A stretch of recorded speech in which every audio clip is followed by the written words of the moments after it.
Today's Metro News television forecast is brought to you by Salango Law. Get results, no excuses.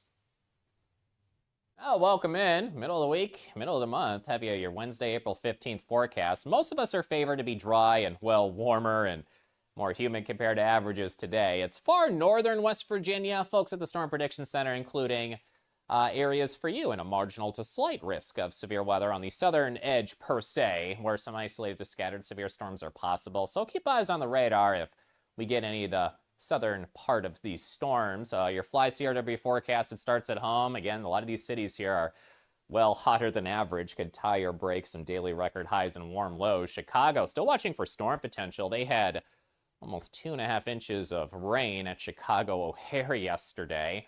From Panhandle to Panhandle, we got mid to upper 80s today with that chance of a shower and storm. Again, an isolated to scattered severe storm is possible as we heat up today. And lows in the mid and upper 60s tonight could approach some daily records here for highs and lows. Central and eastern areas of the state, we're approaching some 90s here, so plan accordingly. This is, well, hotter than average as we'll get some 90s here in mid-April and lows mid to upper 60s tonight, approaching some records. Central areas most likely dry with highs mid-80s to, again, some low 90s in areas here and mid-60s overnight tonight. In southern areas will likely be dry and quite warm.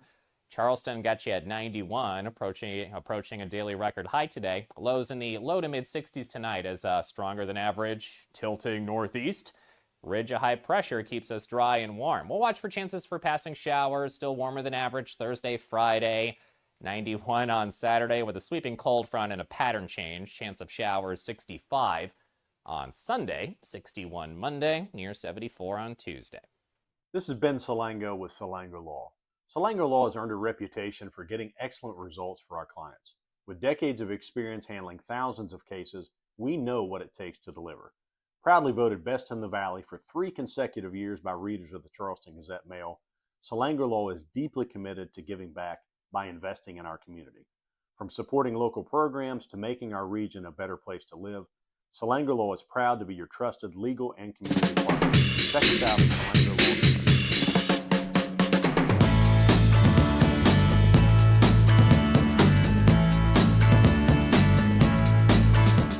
Another busy show here in the Encova Insurance Studios. Let's roll. This is MetroNews Talkline. We're underway. Do not attempt to change the station. You are surrounded.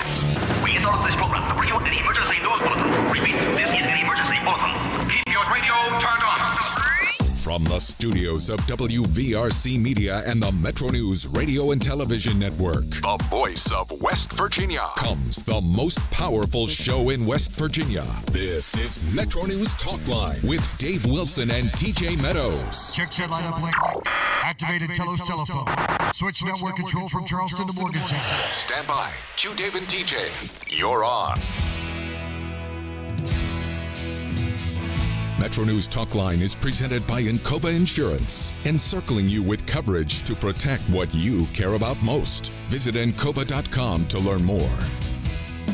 Good morning. Welcome into the program. MetroNews Talkline from the Encova Insurance Studios. Gang's all here. Ethan Collins is our audio producer this morning at 800-765-TALK, 800-765-8255. He's keeping all the great radio affiliates across the state of West Virginia on the horn. You can text the show at 304-TALK-304. Jake Link is our video producer. If you prefer to watch this program on the Metro News TV app, Facebook Live, and YouTube TV. Coming up this morning, we got another jam-packed edition of the program. A little bit later, second hour, Bryan McKinney is going to join us. He is running for, one of the Republicans running for the GOP nomination for U.S. Senate. Also, we'll talk to Michelle Blatt, Steve Roberts with the West Virginia Chamber of Commerce, State School Board there. Bill Flanigan, Mike Oliverio going to join us as well. Mike Nolting's got an update on a couple of stories, one including a murder trial in Monongalia County this morning. Lots to get to. Say good morning, TJ Meadows from the Encova Insurance Studios via Charleston today. Good morning, TJ. Good morning, Dave. Happy Tax Day. I've got a story on Tax Day. If we have time for it, I've got a little story on Tax Day today. Our taxes, well, they were done. My wife's an MBA. She handles such things. I assume they're done, TJ. Let me change that. I assume our taxes are done. They're going to jump on you, David. have those done. No. I always say I married an accountant for a reason, Mr. Meadows. That being one of them. So, yes, tax day. I don't think we've ever waited till the very end. We've cut it close a couple of times, but never the day. That doesn't seem prudent. Oh, no, I file on the day, especially if I owe. So if I'm getting back, I'll file early, but typically, fortunately or unfortunately, I've owed. So, yeah, day of. Oh, you're going to get, I think it's top 10. Maybe crack the top 10 of pet peeves. When people like to brag at how big their refund is. I'm like, y'all realize that's your money, right? Yeah, you gave them a loan. You gave them more. Free. And then you have to ask for your money back and do it correctly or you get in trouble. But I digress, hey, TJ. Dave. Yeah. Marica. Marica. Speaking of Marica's Resort, the legal wranglings over the ownership of the Greenbrier Hotel, Greenbrier Resort continues. The affiliate company, White Sulphur Springs Holding, an affiliate of Omni Resorts chain, is asking specifically for a professional with a national track record in receivership to immediately be placed in charge of the operations of the historic Greenbrier Hotel and Resort. That is the latest in what looks like it's going to become a string of court filings. Brad McElhinny, MetroNews statewide correspondent and now unofficial legal correspondent, joins us on the program this morning. Brad, what's the latest in this building legal saga with the Greenbrier? Hey, good morning. So, my impression from this latest filing is that this builds on the Omni Group's earlier initial shot at this, fills it out, puts some muscle on the bone, and my concluding impression is they are not messing around. They're in it to win it. They are a professional company with a national footprint led by billionaires.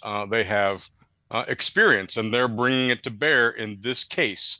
This was a motion filed yesterday, again, to ask Judge Frank Volk to put a receiver, a professional caretaker, in charge of the Greenbrier. And they say that they need to do so because they've got the debt, the collateral on the property. And it's Omni's opinion, or its parent company, TRT, opinion, that they say, this is not me. They say the justices can't be trusted, that they are letting the facility sag, that they are diverting funds to other justice family financial needs, and they're asking on an emergency basis, on an urgent level, asking Judge Volk to put a professional caretaker in charge of the facility.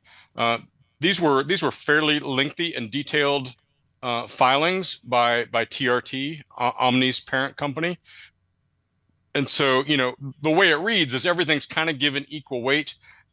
I used my judgment, for whatever it's worth, to pull out just a few of those things that caught my eye. Among the tasks the receiver is being asked to do is potentially, lock down everything, to have access to all the keys, all the locks, the lock boxes, the passcodes, everything else, and for the justices to be on the outside looking in of all that, to change hands on all of that right away, to be given access to all of the financial information, all of the, whatever other contracts the Greenbrier might have. This caretaker would be immediately in charge of all of that. A second thing, the receiver would be tasked with making sure the resort's liquor, tobacco, and gaming licenses remain in effect, and that the judge would hold potentially the justices or whoever is on the name of those licenses accountable for making sure that transition occurs and that there's no blocking it. That's important because, the Greenbrier is one of 5 casinos in the state. It's essentially in private hands. It is licensed by the state. I think that's, a significant chip that the justices still have in terms of their power that's bringing to bear here.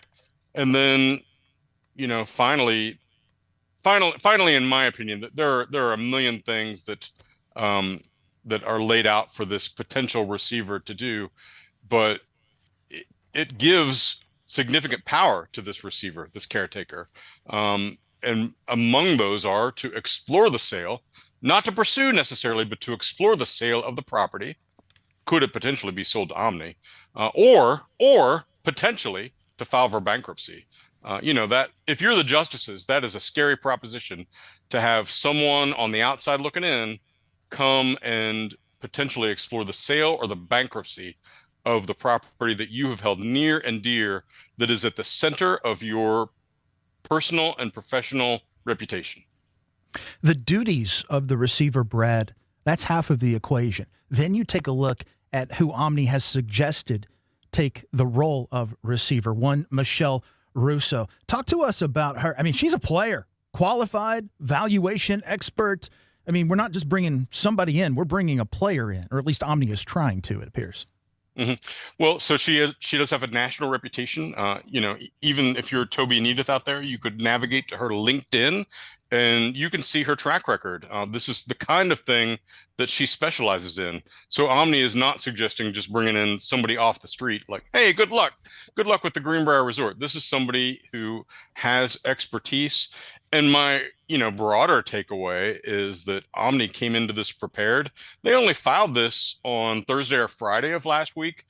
This is a follow-up, but they've got a specific person in mind for the judge to name. It does give some latitude. That they seem to have Michelle Russo, who is professionally in the hospitality receivership business. They seem to have her specifically in mind, but it does give the latitude of the judge to potentially pick someone else. But I just think they went in awfully prepared.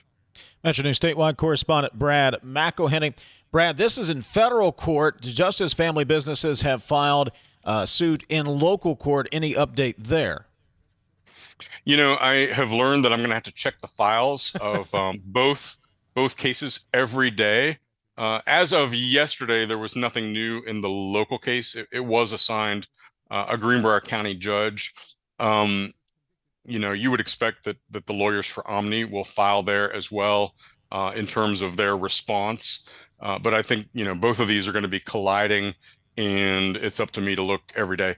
Thanks to the West Virginia court system for allowing the filings to be looked up online by people like me, because it didn't used to be the case. You'd have to either drive to Greenbrier County and take a look, or try to sweet talk the clerk into saying, is there anything new? So thanks, West Virginia court system. Brad, we're not lawyers, as everyone knows, so we'll forgo that. But in terms of optics, you talk about the level of preparation that Omni had and how quickly they have been able to move. I agree. They had their ducks in a row. Does that lend any credence to this idea that the justices have floated, that they were led down the garden path? We were working together. We were going to have a deal, and then boom, all of this. That's the narrative that their suit in local court plays. On the optics, doesn't that kind of give credence to what Jim Justice and his family are saying? I think that the basic outline of what was described in the justice filing in local court in Greenbrier County, I understand and I believe the framework that there was a meeting last week between Jim Justice and the leaders of TRT, who are Texas billionaires. What happened in that meeting, I don't know that any of us have a way of knowing at this point, because what we've got is Jim Justice's version of events. Might be true, might be, his point of view. Something happened on the TRT side, and from Justice's narrative, there was a discussion of a mutually amicable deal where there would be sort of a 50-50 split, and TRT would bring its expertise to bear in terms of running hospitality facilities, its deep pockets. Justice maybe would have been more of a West Virginia representative, sort of a local guy, local anchor. Somehow that all fell apart within 2 days. Here is what TRT Holdings says, though, in their federal filing about the Justice local filing. They say that it's evidence that the justices are not to be trusted, and that's why they're asking the federal judge to appoint a receiver right away. TRT says, accordingly, the state court complaint, meaning the justice filing, is nothing more than a naked attempt to backtrack on the prior contractual commitments, frustrate the collection of $370 million, and preserve the Justice Party defendants' unfettered access to the Greenbrier Resort revenue for as long as possible. They're characterizing that local court filing as merely a power play and a delay tactic. And so are the days of our lives. Brad McElhinny with the latest on the Greenbrier legal issues. Brad, keep us posted and put that fictional law degree to good use this week, buddy. Thank you. See you tomorrow. MetroNews statewide correspondent Brad McElhinny. He's got the lead story at the website wvmetronews.com. This is Talkline from the Encova Insurance Studios. Coal-based generation remains the backbone of West Virginia's energy portfolio, ensuring reliability, security, and affordable electricity throughout the region. Our coal plants are engineered for performance, designed to run most efficiently at or near a 70% capacity factor. This level of operation is not arbitrary. It's based on sound engineering principles, scientific analysis, and has been formally adopted by the West Virginia legislature as a reasonable target for optimal performance. When our coal fleet operates near that benchmark, it provides stable power to the grid, maintains cost efficiency, and supports thousands of good-paying jobs across our state. Coal generation also drives local tax revenue that sustains schools, infrastructure, and community services. Working in partnership with state leaders and the Trump administration, we're ensuring that our coal fleet remains modern, efficient, and ready to power West Virginia and beyond for decades to come. This message brought to you by the West Virginia Coal Association and Friends of Coal. Tens of thousands of hardworking West Virginians earn their living in our state's growing natural gas industry, including thousands for Antero Resources, West Virginia's top natural gas producer. Antero's investments are boosting our local workforce and small businesses. We're proud to give back and invest locally to support West Virginia workers producing West Virginia energy. But the Mountain State's best days are ahead, and Antero Resources is just getting started. Visit AnteroResources.com to learn more. Picture a community where every space tells a story. Those are the communities we're designing at ZL Architects and Engineers. With a blend of creativity and technical expertise, we design spaces that inspire, innovate, and ignite change. From cutting-edge educational facilities to community-centric gathering spaces, we're committed to improving lives through design. Let us help you shape a brighter future for generations to come. Because at ZL it's more than architecture. It's about building your legacy. Looking for a career that truly matters? Healthcare offers stability, great benefits, and careers that are in demand right now. From patient care to technology and support roles, healthcare careers offer flexibility and opportunity. Not sure where you fit?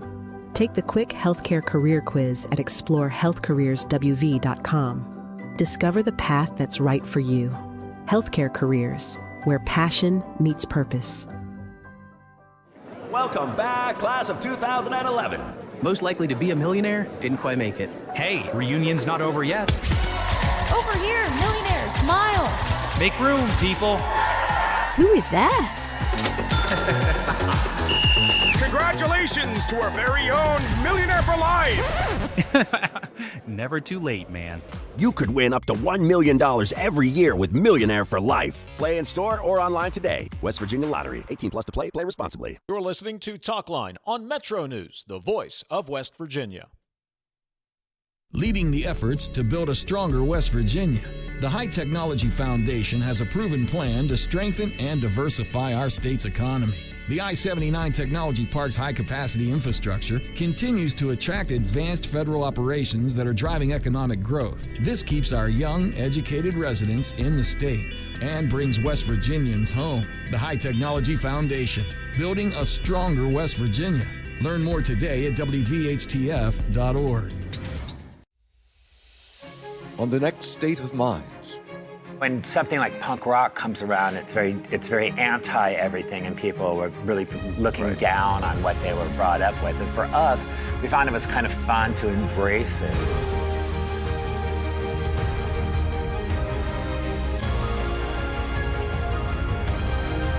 Is it a moment or like they're having an episode? No, but you're right. You're right. We are having a moment. Yeah.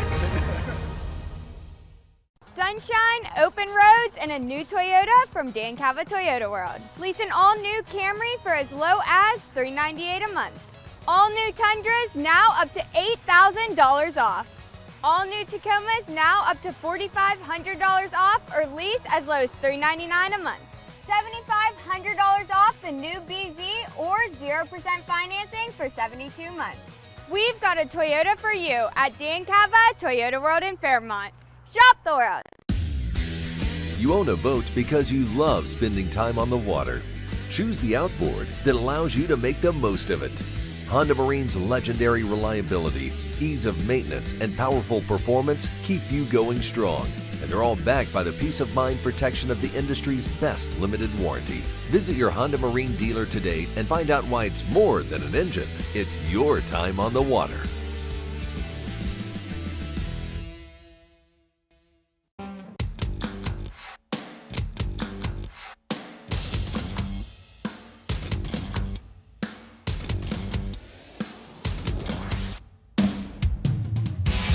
MetroNews Talkline is presented by Encova Insurance, encircling you with coverage to protect what you care about most. Visit Encova.com to learn more.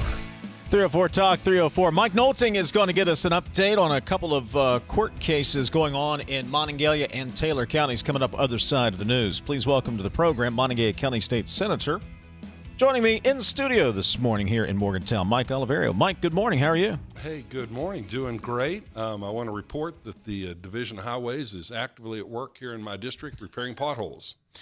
Thank goodness. All it took was, an NCAA tournament game in town. We got some potholes fixed up in this area. That helped, and we'd love to see them get everything ready for high school and college graduations that are coming soon and make sure our community can put our best foot forward. I want to ask you about this, and then we'll kind of get into politics in general, but we have talked about the gas tax. Should we have a gas tax holiday? You brought this up as an idea in March. House Freedom Caucus and the Democrats have said we should do it. Jason Pizzatelli, Contractors Association, came on the show earlier this week, said he didn't think it was a great idea. What do you think? What I asked of the governor back in March during the legislative session, and have since written to the governor and done some Facebook posts, basically I'm just asking the governor to explore every possible option. What can he do within his powers as governor? What can he do with respect to executive orders? What can he do through his state agencies? What can he do with respect to his relationship with the president? And how can we make a step in the right direction to Dave, as we say, make gasoline affordable again. So that's what we're trying to accomplish, and I don't think we need a special session. I don't think we need to necessarily suspend the gasoline tax and completely disrupt the work of those Division of Highway workers I just referenced. We need those dollars, and we need them now more than ever, because you come out of a tough winter like this, you need a lot of people working and making those repairs. So I'm just asking the governor, explore every possible option. What can you do? What have governors done in the past? What have governors across the country done? And then come back to us and say, hey, here's recommendations. So the question becomes, have you heard back from the governor? Has he given you any feedback to that request? I have not yet heard back from the governor. I'm hopeful that he will respond. I'm hopeful he'll come up with some suggestions of things that can be done to keep these prices down. I'm also hopeful that the war will end in a success and that it will end quickly. Monongalia County State Senator Mike Oliverio joining us here in studio this morning. You've been involved in state politics for a while. I don't want to age you there, Mike, but you've been involved for a while.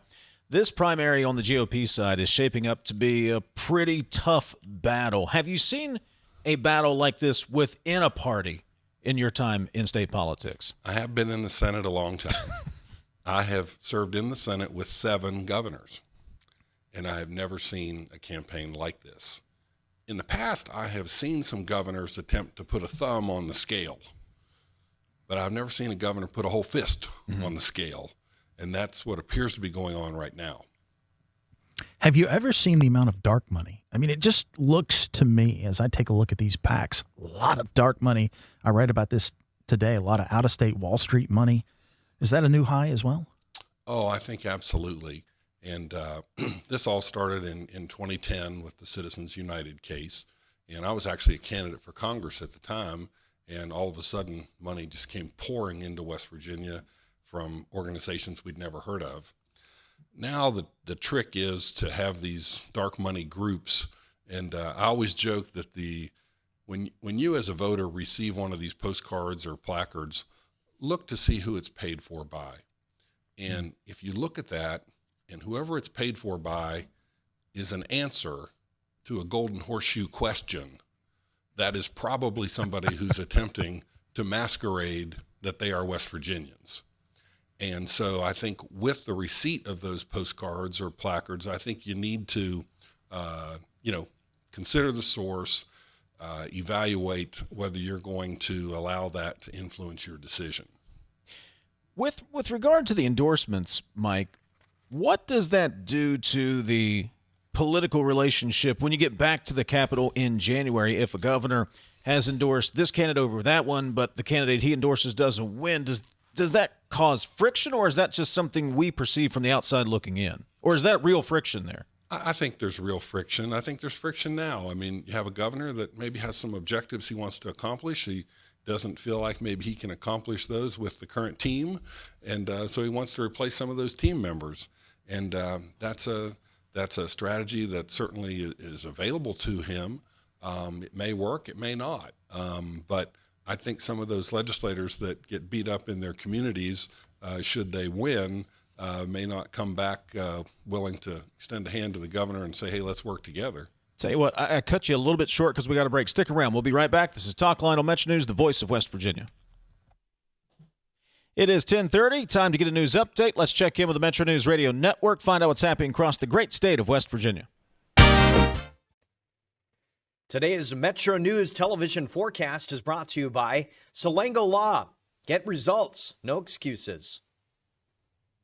Oh, welcome in. Middle of the week, middle of the month. Have you your Wednesday, April 15th forecast. Most of us are favored to be dry and, well, warmer and more humid compared to averages today. It's far northern West Virginia. Folks at the Storm Prediction Center, including areas for you in a marginal to slight risk of severe weather on the southern edge per se, where some isolated to scattered severe storms are possible. So keep eyes on the radar if we get any of the southern part of these storms. Your Fly CRW forecast, it starts at home. Again, a lot of these cities here are well hotter than average, could tie or break some daily record highs and warm lows. Chicago, still watching for storm potential. They had almost 2.5 inches of rain at Chicago O'Hare yesterday.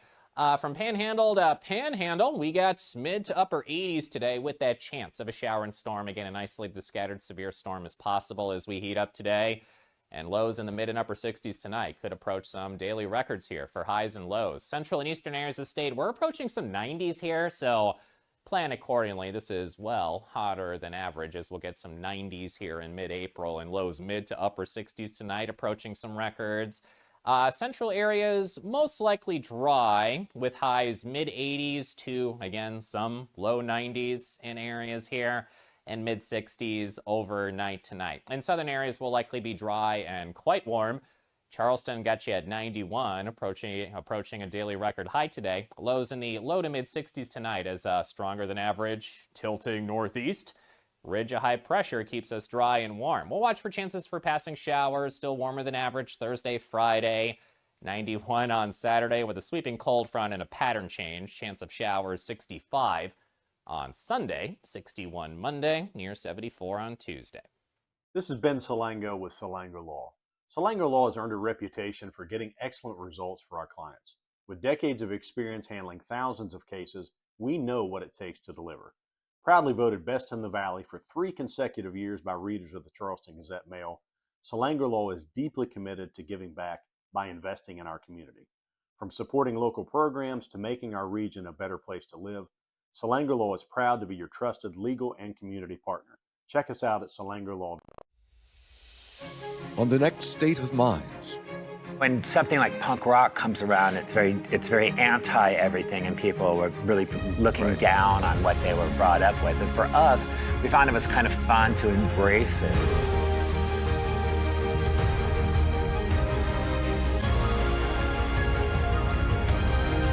Is it a moment or like they're having an episode? No, but you're right. You're right. We are having a moment. Yeah.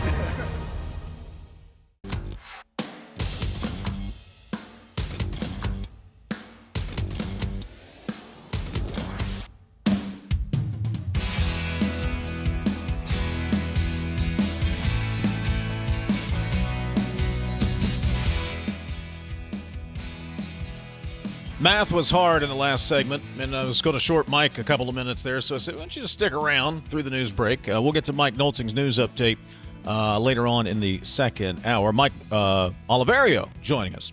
He is Montague County State Senator joining us in studio this morning. How real is the divide? Is there a divide in the Republican Party right now in West Virginia between economically minded individuals and maybe more social issue minded candidates? Is that real? I think there's an effort by all the members to work together. And I saw that during the session. There's an effort. Certainly this out-of-state spending done by out-of-state folks is driving a wedge between those members, and I think will make it more difficult to work together. And that is disappointing. Occasionally you see folks on one side or the other kind of, step forward and say, hey, wait a minute, this isn't fair. You saw Senator Amy Grady do a video that said, hey, these attacks on Tom Takubo aren't accurate. This is not the position he took.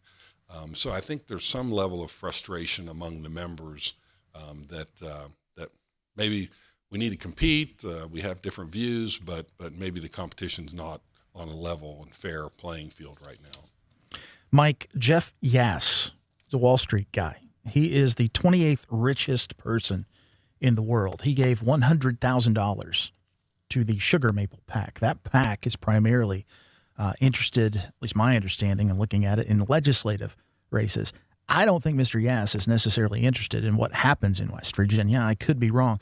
So with your political acumen, help me understand here. Why are they supporting these efforts? What is the outside money trying to get to? What's the goal? Well, that's where I use the expression that if you receive a placard from one of these groups and the paid for line is the answer to a golden horseshoe question, sugar maple tree, that's probably a clue that this isn't something you want to place a lot of merit in. Mm-hmm. And, I think there are relationships out there. There are legislative agenda items that some want to change. Maybe one of those is the repeal of the certificate of need laws in West Virginia. West Virginia has certificate of need laws. We believe on our side politically that helps protect our West Virginia organizations like WVU Medicine, like Marshall Health, like Vandalia, protects them from outside competition that could come in, scrape off the revenue items, and then leave those groups with funding the charity care. So there may be folks that have an interest in some of those outside medical facilities, and this is their way of trying to create a new area where they can come in and make a quick dollar and leave West Virginia taxpayers through our Medicaid program and with the charity care. Mike Oliverio, Montague County State Senator, joining us. A lot of talk recently about data centers across the state. You got, of course, the announcement for Putnam County. There's one being developed in Berkeley. There's one being considered in Tucker, just to name a few. How do we approach this so, Mike, that we are not left out? Because I said 20 years from now, I don't want West Virginians to look back and go, boy, missed the boat there again. But do this in a way that also we do it responsibly and West Virginia maintains its uniqueness and what makes this state special. I've been in West Virginia politics for a long time, and I have a lot of confidence in our state government. I mean, we do some things pretty well. The things that we don't do well, like running a workers' comp system, we privatize. Mm-hmm. But there are things that we can do well.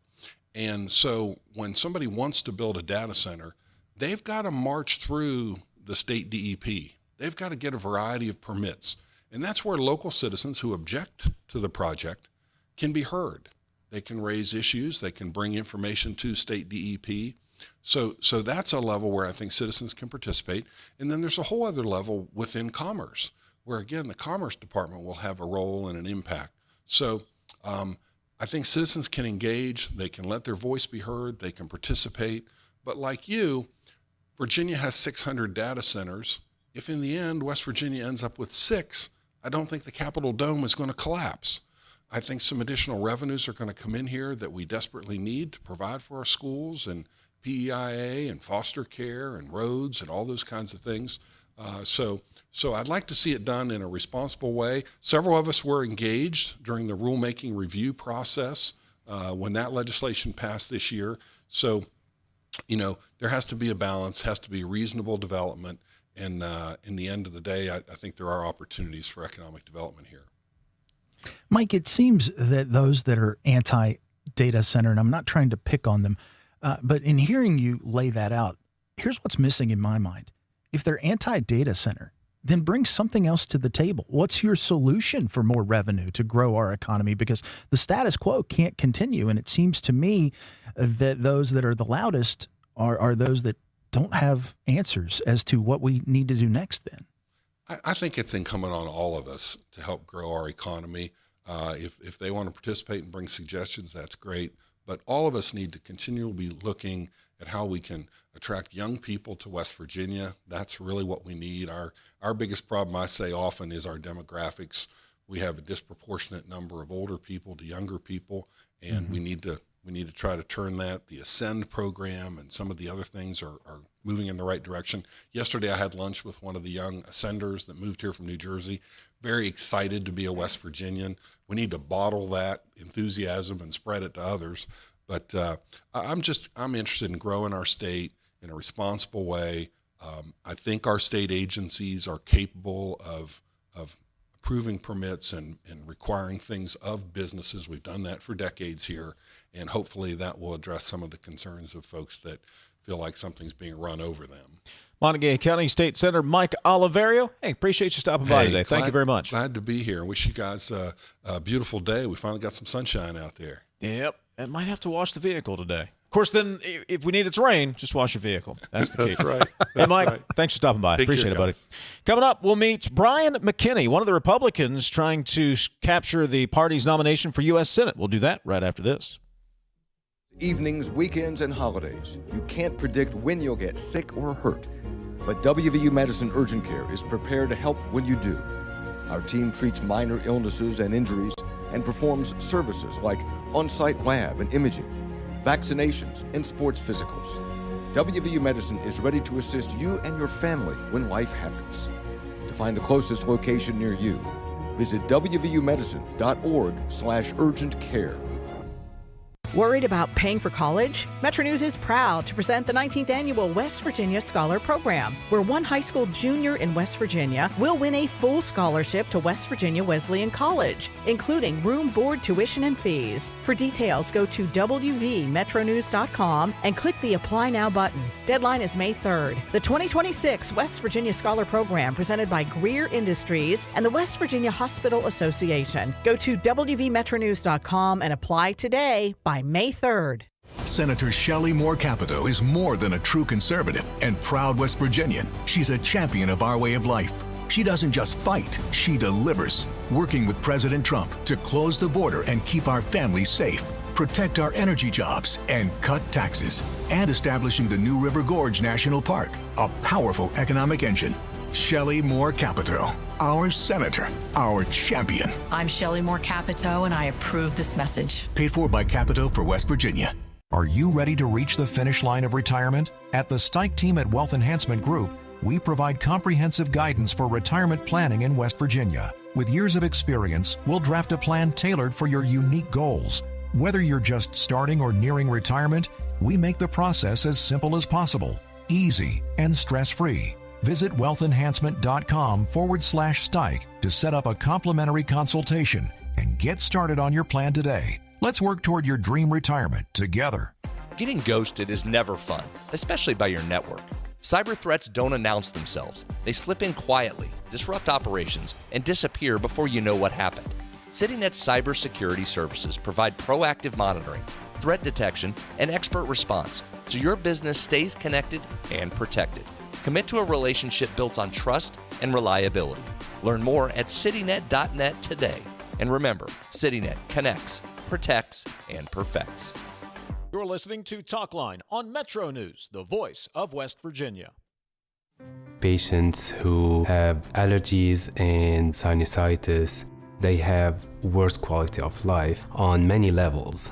At the WVU Medicine Sinus and Allergy Center, we provide all the most recent technology in office procedures to help patients who cannot breathe through their nose. Patients come in, within half an hour they can leave. Whatever problem with the sinus and allergy you're having, we can help you get the right treatment. You own a boat because you love spending time on the water. Choose the outboard that allows you to make the most of it. Honda Marine's legendary reliability, ease of maintenance, and powerful performance keep you going strong. And they're all backed by the peace of mind protection of the industry's best limited warranty. Visit your Honda Marine dealer today and find out why it's more than an engine. It's your time on the water.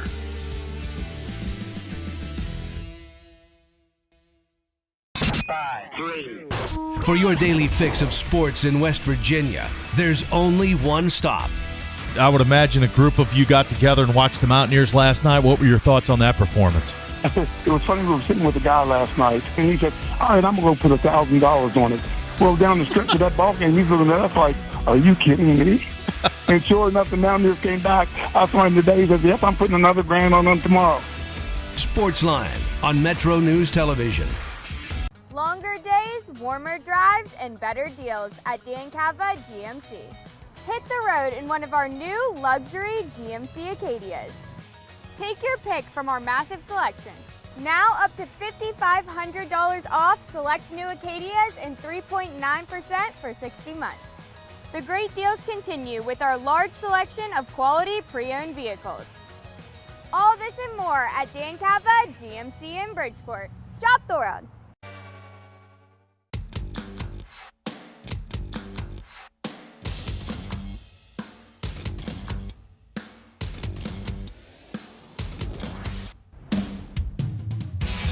MetroNews Talkline is presented by Encova Insurance, encircling you with coverage to protect what you care about most. Visit Encova.com to learn more.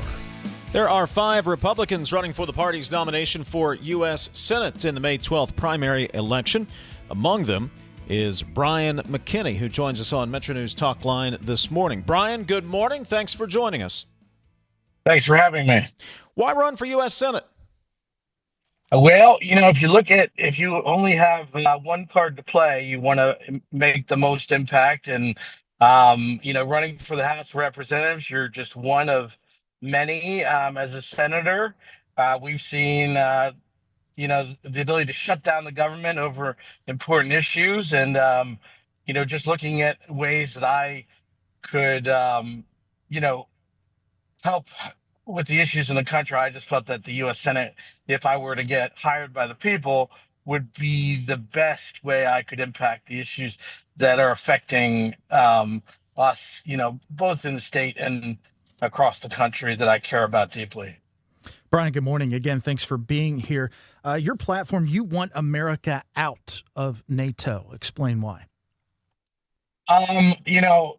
I've followed world history basically since I was in junior high. And, I think there's just as much waste and corruption in NATO and the United Nations as there is in Charleston and Washington, D.C. And I just think that we need the rest of the world to step up. Either we're going to be the policeman for everybody or nobody but ourselves. And I think that NATO, we're seeing what's going on in Iran. Whether you agree or disagree with what's going on, our friends are not coming out and helping us. And we're seeing that over and over.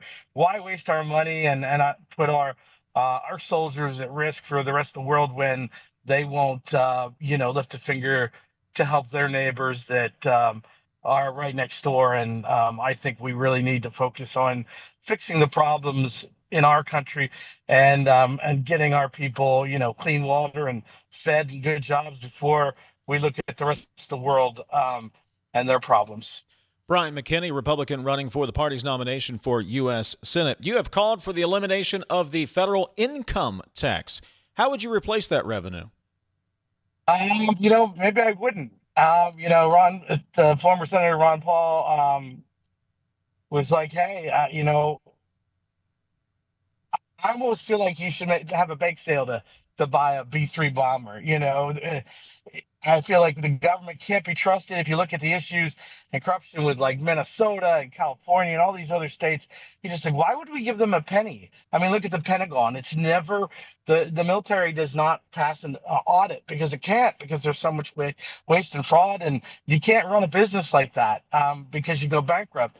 And I think we really need to question whether or not sending our money to Washington, D.C. is a good use of our dollars, and we work really hard to feed our family, and and it's a playground of these rich uh, country club style politicians that most of them belong in a senior home, and have been there forever. We need term limits, and I just think that we didn't always have an income tax, and we had roads and we had bridges, and maybe shift some of those costs to the states rather than an unaccountable giant government that is out of control.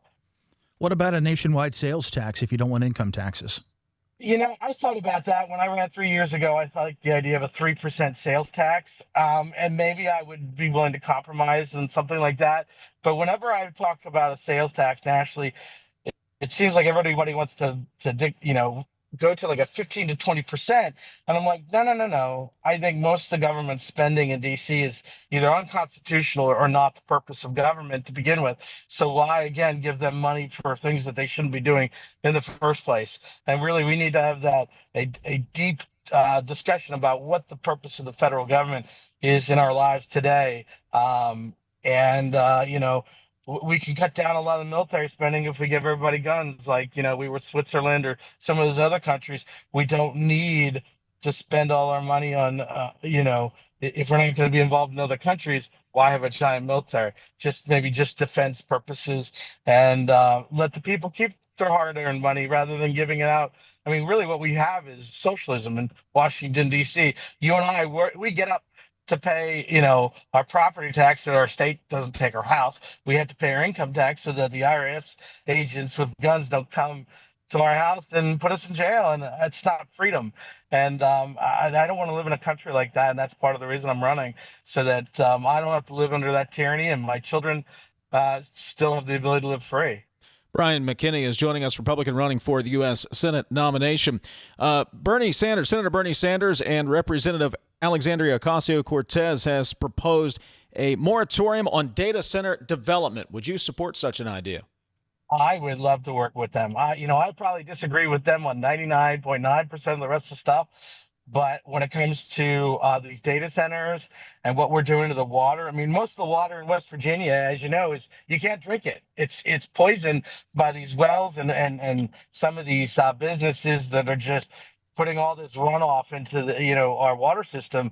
And data centers are not what the people wanted. About a year ago, when the issue kind of came up, I wasn't sure how I felt. So I started asking questions, started listening, and I swear 9 out of 10 people are not for these. And the only people I can kind of see they're for these are the corrupt politicians that are going to make off handsomely, or the people that are going to work there, which is few, or the people that are benefiting from it. But everybody else says, listen, we want our farmland. That's why we either live here or moved here from other states.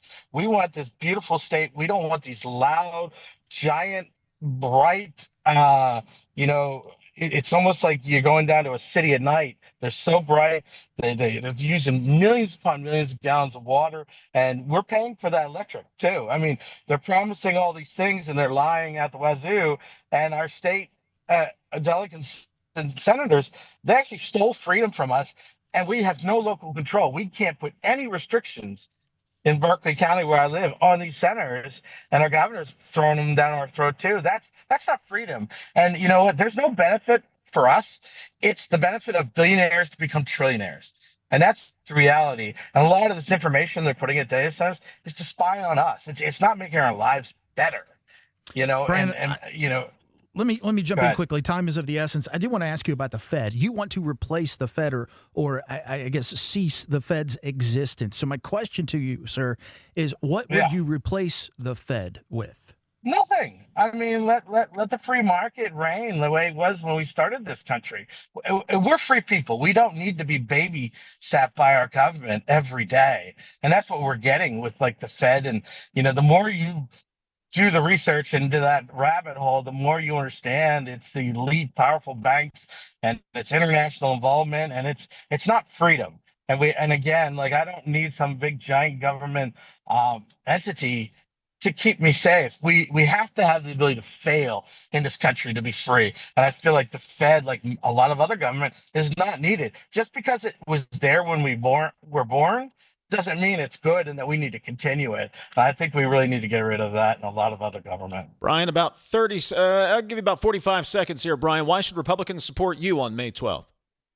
I've got 6 kids. I'm going to do what's best for your children and your family.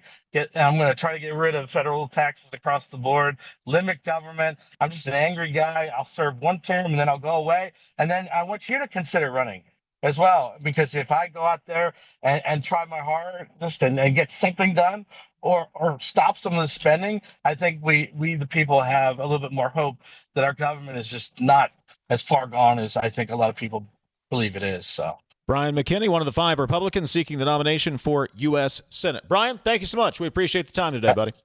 Have a great day. Thanks. Take a break, wrap up hour number 1. This is Talkline from the Encova Insurance Studios. Building a stronger West Virginia isn't just a dream, it's a mission. The High Technology Foundation knows economic diversity is the key. For over 30 years, they've been dedicated to transforming the state's economic landscape. Conveniently located in the heart of West Virginia, innovation, growth, opportunity, all under one roof. There's no need to look far for change. It's happening right here at the High Technology Foundation in North Central West Virginia. Visit WVHTF.org to learn more.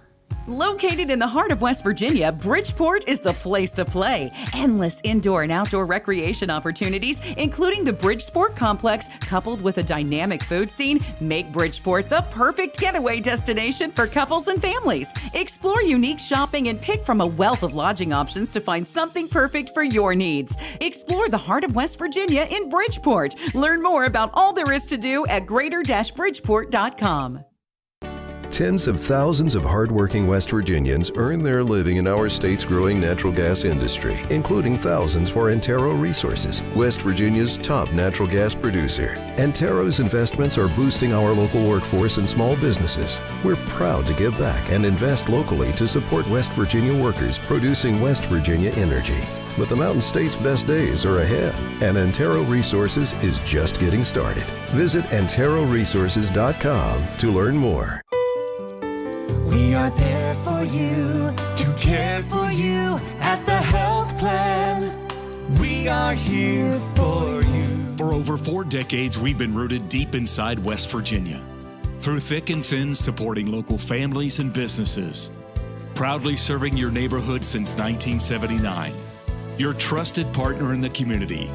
The health plan, we are here for you. You're listening to Talkline on Metro News, the voice of West Virginia.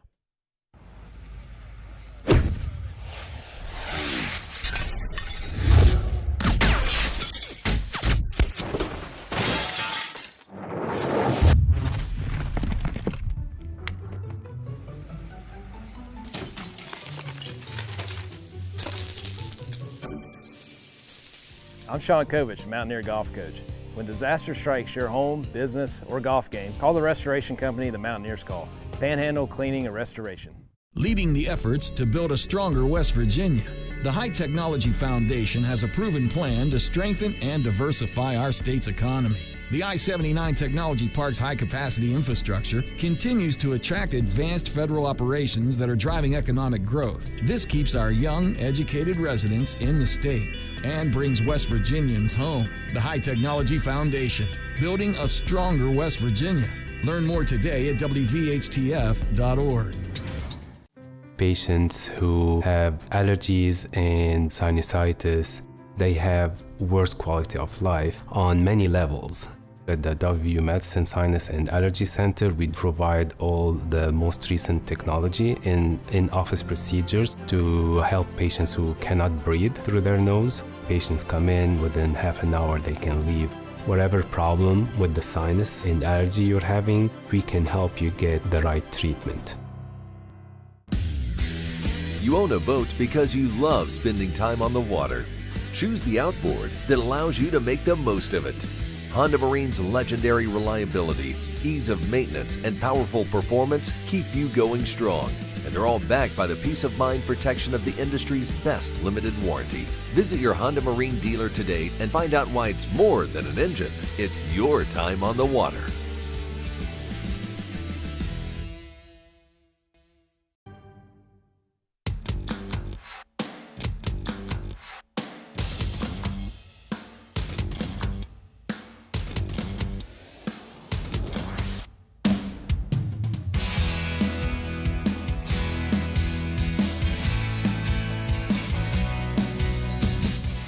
A couple of million could go a long way. The Lotto America jackpot starts at $2 million and grows until somebody takes it home. Drawings happen every Monday, Wednesday, and Saturday. And with 9 ways to win, even the smaller prizes can feel like a big win. Just $1 to play, in-store and online, 18 plus to play. Please play responsibly. Current jackpot is $21.96 million, so get your chance at manageable millions. Got a packed hour number 2 coming up. Michelle Blatt, West Virginia School Superintendent, and Steve Roberts, the president of the West Virginia Chamber of Commerce, going to join us from the Charleston studios. We will get an update from Mike Nolting, WAJR News, a murder trial going on in Montague County this week. Also, 2 people have been charged in the death of an elderly woman who wandered away from an assisted living facility in Taylor County. Mike will get the latest update on that. We'll talk to Bill Flanigan as well. He's running for the state Supreme Court. So lots to do in the second hour. Go get you a cup of coffee and a scone and come on back. This is Talkline on Metro News from the Encova Insurance Studios. Metro News for 40 years, the voice of West Virginia.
Today's Metro News television forecast is brought to you by Salango Law. Get results, no excuses.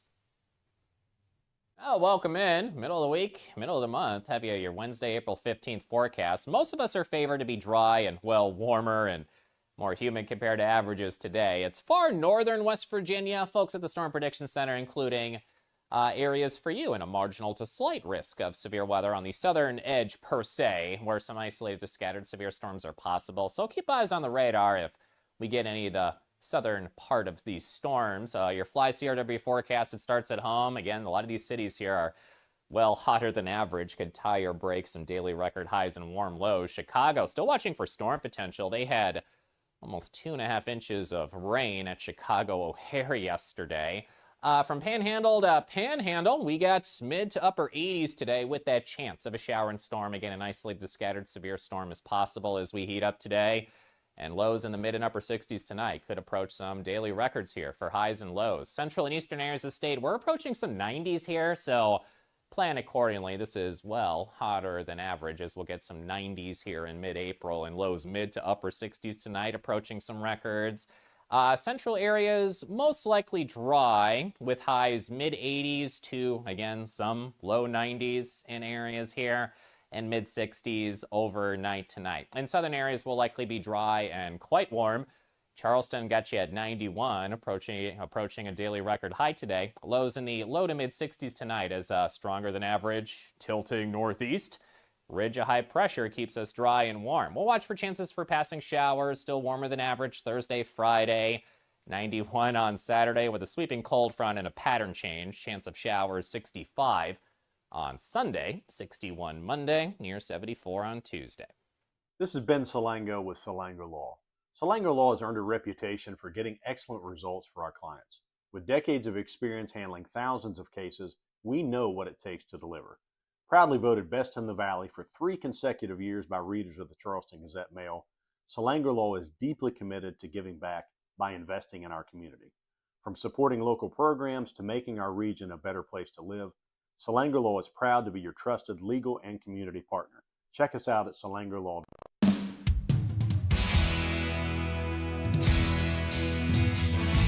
MetroNews Talkline is presented by Encova Insurance, encircling you with coverage to protect what you care about most. Visit Encova.com to learn more. Second hour of MetroNews Talkline already in progress. Gang's all here. TJ's in Charleston. Ethan Collins is handling our phones, and Jake Link handles the video stream.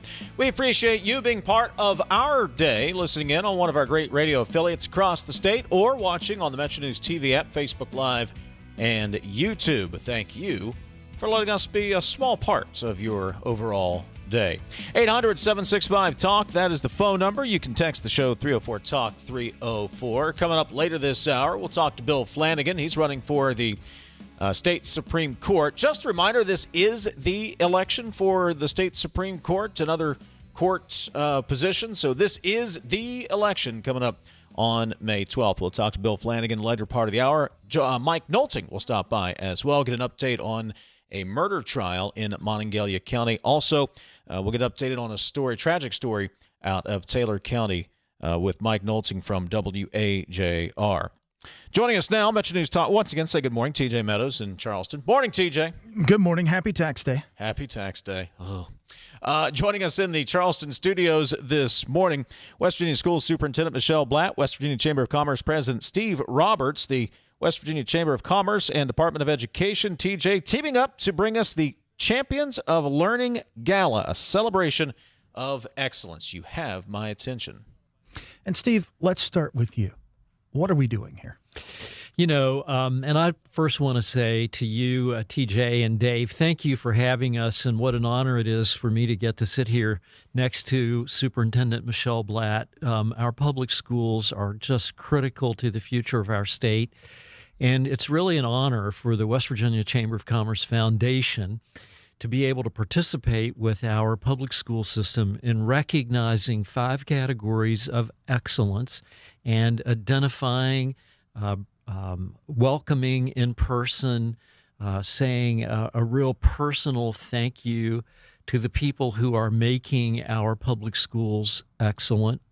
I can't wait to say this. I'm probably stealing other people's thunder, but to have heard today that our Wyoming County students won a first place award out of the whole country for a presentation they have given is just a reminder of how important our school system is and how well our students can do when we give them the support they need in order to be successful. And I'm here to really talk this up as recognizing champions of education, champions of excellence, champions of West Virginia, champions who want to participate and make our state better. Our state's businesses, and within the West Virginia Chamber of Commerce, we represent half of the employees of West Virginia based on where they work. Our state's businesses really, really depend on our public school system and want to make themselves available to help all of our students have the very best opportunities available to them. And that's what this is all about from my point of view. So, Michelle, we are going to recognize, I believe, 5 categories, 5 individuals, if I understand it correctly. Dig into that a little bit. Who are we going to be calling out? What does this look like? So thank you, TJ, and thank you for always giving us the opportunity to share good news. And Absolutely. We're just so excited about our partnership with the Chamber. Steve has been such a friend to public education and done so much to support the work that we're doing in our schools. So this past several years, we've had a Teacher of the Year and Service Personnel event that we have always hosted. Mm-hmm. And I don't know, when I left it last year, I thought that was a little underwhelming as far as the celebration. A little flat. Didn't get the news media that we, had hoped. And we had scaled back after COVID on the event. And so we used to do more of it. And so we started thinking about how can we grow this event and recognize more individuals. So we're recognizing a Teacher of the Year, Service Personnel, a Principal, and a Counselor of the Year. And then we will also, I learned when I first spoke with the Chamber about this opportunity that they were looking at doing some type of a celebration to recognize a Business of the Year that really supports education. And so I was so excited when they decided that this was something that we could partner on and that we could really celebrate together, because it gives us the opportunity with the Chamber Foundation to bring in the winners from all 55 counties, celebrate them, give them the recognition that they deserve, and then have a large audience there available as we call out the winners for each of those categories on the state level. It's tough to be a teacher. It's tough to be a principal. It's tough to work in service personnel. I'm a teacher's kid. I get it. How important is that recognition to these individuals? Well, the teachers and the service personnel have always looked forward to this event. And our counties do a wonderful job of celebrating their finalists each year, and then they'll do a big ceremony and recognize who their winner is. And so to be able for all of them to get to come to Charleston, to be celebrated, for the business community and others to be there to recognize their work and to contribute to their work, it's going to be the event that they all deserve. And getting back to recognizing all of those categories and the impact that they make on our schools. And business becoming involved, Steve, and through the Chamber and linking the two. I mean, it's economic development. It's celebrating the best and brightest of West Virginia and our people who choose to serve. You can do all of that through this effort, correct? That is so right. Education is just the foundation of everything we're trying to do in West Virginia. If you're trying to build a business, you want to be able to hire from a well-educated workforce.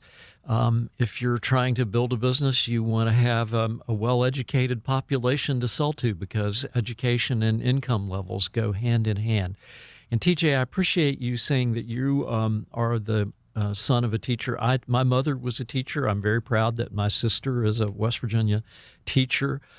We have 4 people in our office who are children of teachers. So all of us at the West Virginia Chamber office really jump in anytime we have the opportunity to support education.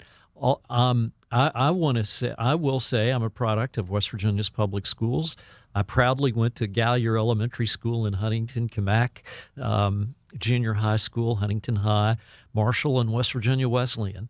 And I'm grateful in every one of those schools. I have fantastic memories of the the teachers and the other personnel who helped shape me into the person that I eventually became. I developed early on a love for reading, and that came from a combination of having parents who read and read and read and insisted on trips to the library, and teachers who supported the same kind of thing. And I want to see all of our children in West Virginia have those kinds of opportunities, and we can do this. We are doing it. And we want to recognize those teachers and those businesses that are putting skin in the game and really, really trying to make it happen. I have to tell you, here's what I really took away from that. If you're a teacher's kid, you can't get away with anything. You didn't get away with anything in high school either, because everybody knows your mother or your father. My parents knew before I got home what had gone on in school that day. So that's exactly right. Michelle, I've interviewed you on a number of occasions. I don't know if I've ever asked you, so I will now. You started as a teacher. I did. Why did you become a teacher? Yeah. So teaching is all I ever wanted to do. My mother was a teacher. I have 2 aunts that were teachers.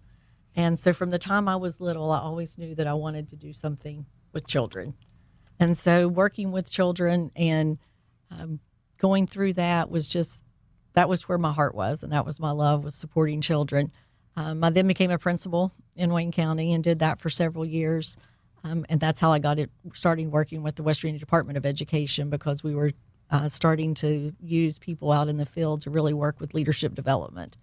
And so it's been my lifelong passion and all I've ever wanted to do. And I'm just, thankful for the opportunity that I have in this position every day. What do the timelines look like here for all of this going forward? When should we expect the gala, and what kind of timeline do we have around all of this? So the Champions of Learning Gala will be September 8th at the Charleston Coliseum. And then we have applications currently out now in our counties where they're nominating and recommending each of their finalists. Our team at the Department of Education, led by Brooke Green, will be digging into those applications and doing interviews to where we will select the finalists, and then they will be announced September 8th. So everybody mark your calendars. Get your entries in. Yes. Yeah. Dave, anything? I think you guys have covered it. I got to get my awards entries submitted here, or at least tell people to. I don't know if I'm allowed to nominate or not, but I'll tell people to nominate. That's what I'll do, Michelle. Yes. Yes. So I'll figure it out one way or the Remind other. these counties. Tell them to get on it. We need their applications. This is going to be a great opportunity to celebrate success in West Virginia. And we have a lot of success in West Virginia. And this is just another opportunity to point to some of the great things we're doing and some of the great people who are doing it. Well, great for you both, and thanks for what you do. Really appreciate it. Steve Roberts, President Thank of the you. West Virginia Chamber of Commerce, and Michelle Blatt, West Virginia State Schools Superintendent. Guys, we appreciate the time this morning. Thank you very much. Appreciate you very much. Thank you. Coming up, we'll get an update from Mike Nolting from the WAJR newsroom on a murder trial going on right now in Monongalia County.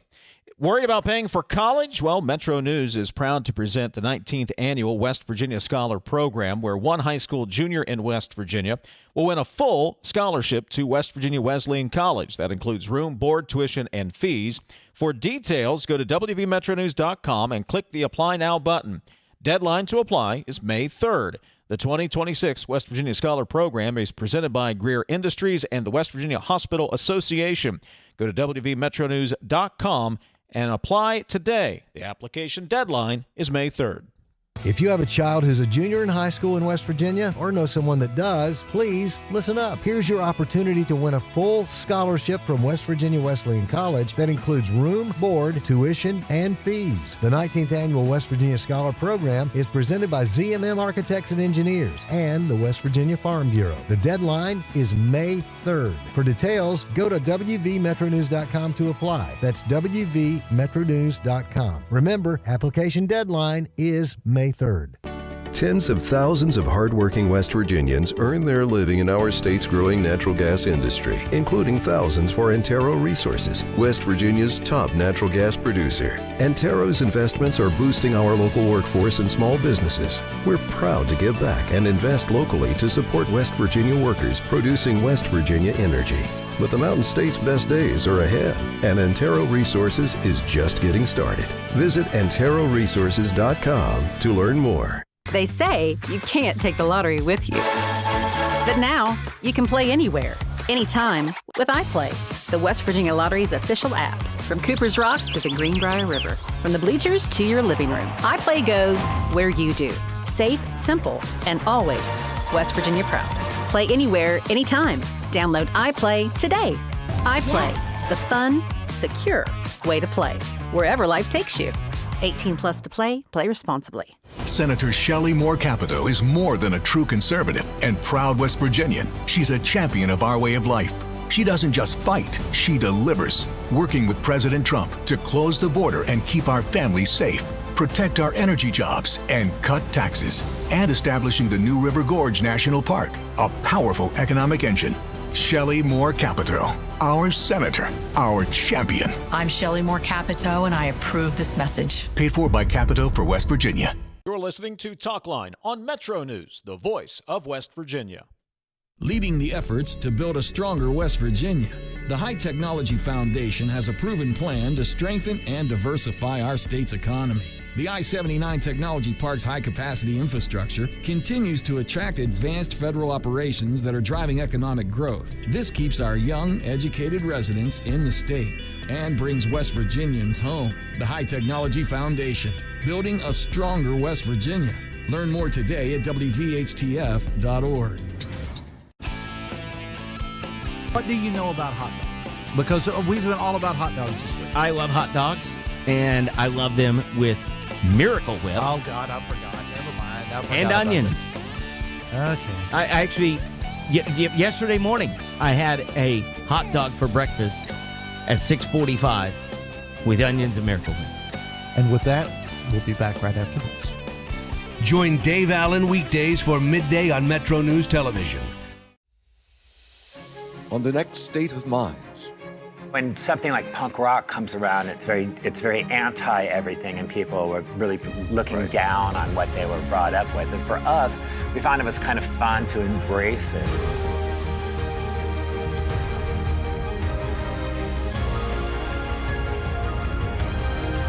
Is it a moment or like they're having an episode? No, but you're right. You're right. We are having a moment. Yeah.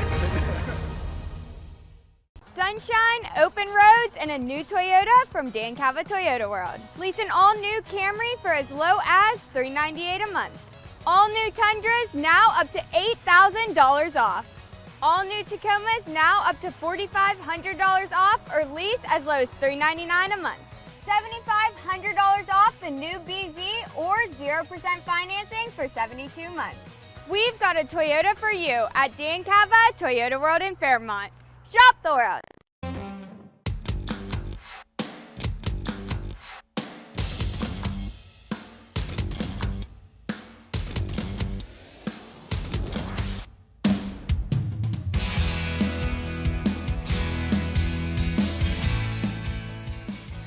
Coming up, Bill Flanigan will join us. He is a candidate for the West Virginia State Supreme Court of Appeals. He'll join us about 20 minutes from now. Testimony is continuing this morning in Montague County Circuit Court in the murder trial of 58-year-old Joseph Nevera. He is accused of killing Kimberly Osborne in May of 2024 and burying her body in a shallow grave not far from the residence the couple shared in Monongalia County. WAJR News and host of the Talk of the Town, the program you can hear on Metro News flagship WAJR Morgantown prior to this one, is Mike Nolting. He joins us on Metro News Talkline. He's been covering this trial since the initial investigation began. Mike, good morning. Thanks for joining us. Good morning, gentlemen. So what is the latest? What happened on the first day of testimony in this? Well, let me back up a minute, Mike. Explain what happened, what Joseph Nevera is accused of. Absolutely. Back in May of 2024, Kimberly Osborne was in the process of moving out of the home that they shared, and she disappeared on Mother's Day weekend. Now, leading up to that, there were reports of domestic violence in the relationship in the years leading up to that May 2024 disappearance of Kim Osborne. Then her body is then found in the month of November in a shallow grave off Little Indian Creek Road by some hunters, and that ultimately led to the arrest of Joseph Nevera. So, Mike, looking here, the victim's mother, I believe, testified and recalled threats that Nevera made against the victim. Can you tell us more about that? Absolutely. Those occurred actually over a long period of time, but one specific threat that the mother heard was over the phone, where he told her that if she had him thrown back in jail, that he would kill her. And her mother heard that. Her mother warned her that if she continued down this road with Mr. Nevera, that she would likely face some type of harm. Talking to Mike Nolting, WAJR News, host of Talk of the Town on WAJR. Testimony wrapped up yesterday with State Police Corporal Patrick Maidens on the stand. What was he telling the jury? That was significant, Dave. I'm glad you brought that up because Corporal Maidens actually saw the vehicle that Osborne was last seen alive in. That was her mother's vehicle there along Trope Hill. The corporal activated his body camera because, in his words, that vehicle was sitting not in a typical place where people would be on Trope Hill. He found that to be suspicious. He activated his body camera, which has now become evidence in the trial. Now, the trooper said that the location is the reason that he activated his body cam. It was found to be very unusual for that area in the past experiences of responding to Trope Hill, either suspicious vehicles, abandoned vehicles, or welfare checks. That's not where I would typically find a vehicle. So this vehicle was off the beaten path, and this was about 6 months before her body was found. Christopher Wilson is the defense attorney for Nevera. What points is he making or did he make in the court? Christopher Wilson, certainly a very skilled defense attorney, I'll say that. He is bringing up he's raising a lot of good questions for the jury that really surround around Osborne's character. She was involved with a married man as she was moving out of Nevera's home, and there were other reports of drug use and being involved with other men and so on and so forth. So Christopher Wilson is trying to say that Joseph Nevera may be a suspect, but he's certainly not the prime suspect. And he's pointing to 3 or 4 other suspects without naming anyone as a prime suspect, but just trying to cast doubt in the minds of the jurors. Talking with Mike Nolting, WAJR News, host of Talk of the Town on WAJR. Testimony in the trial continuing this morning. We will keep you posted. Also, Mike, you were covering a story yesterday and spoke to Taylor County Prosecutor John Board about an elderly woman who had wandered away from an assisted living facility back in December and eventually passed away from exposure. Now 2 former employees of that facility are facing indictments? That's correct. 37-year-old Alicia Dalton and 43-year-old Amanda Lucas have been charged with 1 count of death of an incapacitated adult by a caregiver. Back on December 15th at the Beulah Land Assisted Living Center in Taylor County, a 78-year-old female was able to unlock a locked door and leave the facility while the temperature outside was 5 degrees and there was about 8 inches of snow on the ground. Now, the woman was dressed in light cotton clothing with nothing on her feet, no gloves, certainly not prepared for the elements. By the time that police got to the 78-year-old victim, they said that her hands and feet were cherry red. She was beginning to suffer from hypothermia. They took her to the Grafton City Hospital. Ultimately, they transferred her to Ohio, where she passed away. And that investigation then really got ramped up after the autopsy showed that the 78-year-old woman did, in fact, die due to exposure to the elements. You noted, Mike, that she was able to go through a locked door. Do we know anything? Was there any kind of mitigation, an alarm, anything that would have alerted the 2 workers that had happened? I guess my question is there any culpability here on behalf of the facility itself? Well, I'm glad you brought that up, TJ, because actually the Beulah Land Assisted Living Center is now closed in Taylor County, and the research that I've done on the facility would suggest that it is a small older facility that may not have been up to date in terms of current security requirements. But we don't know that for a fact, but we do know the facility is no longer in operation. WAJR News and host of Talk of the Town on WAJR, Mike Nolting. Anything else going on, Mike? That sounds like enough to keep you busy for a couple of days. Yeah, there's a couple things going on.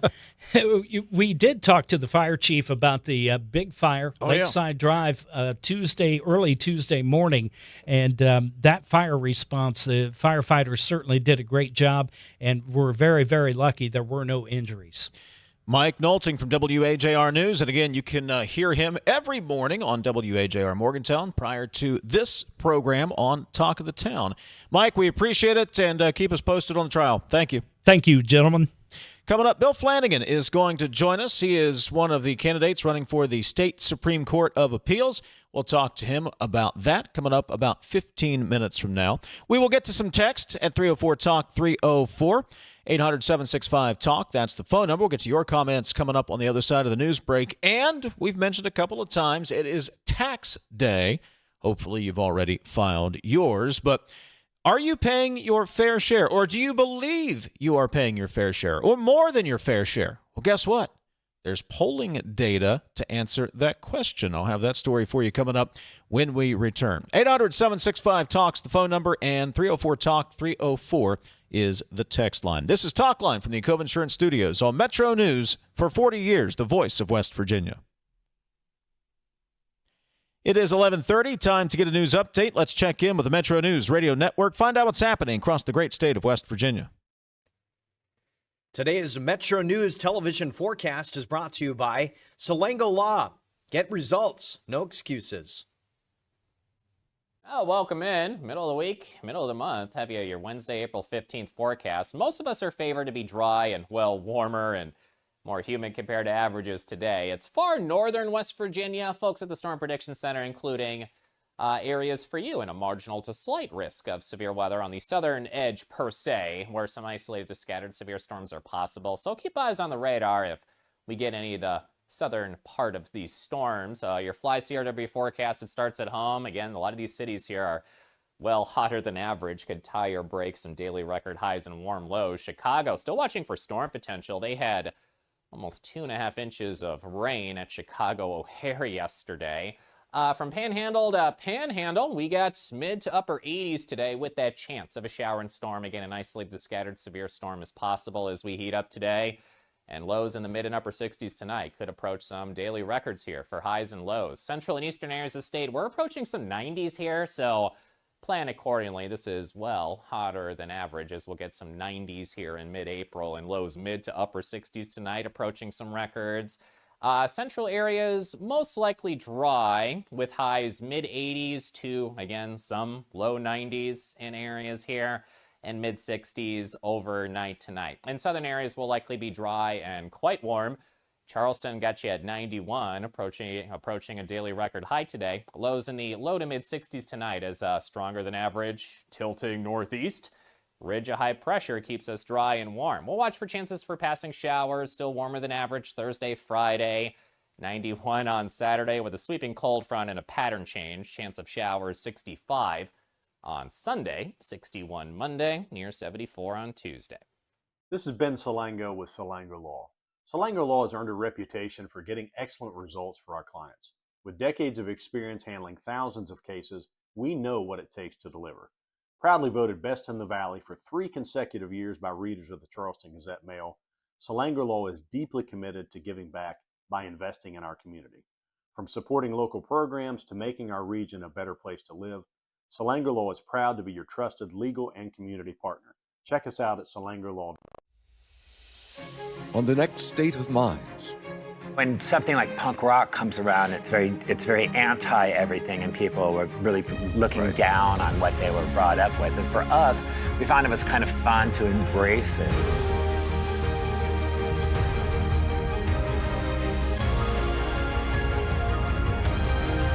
Is it a moment or like they're having an episode? No, but you're right. You're right. We are having a moment. Yeah.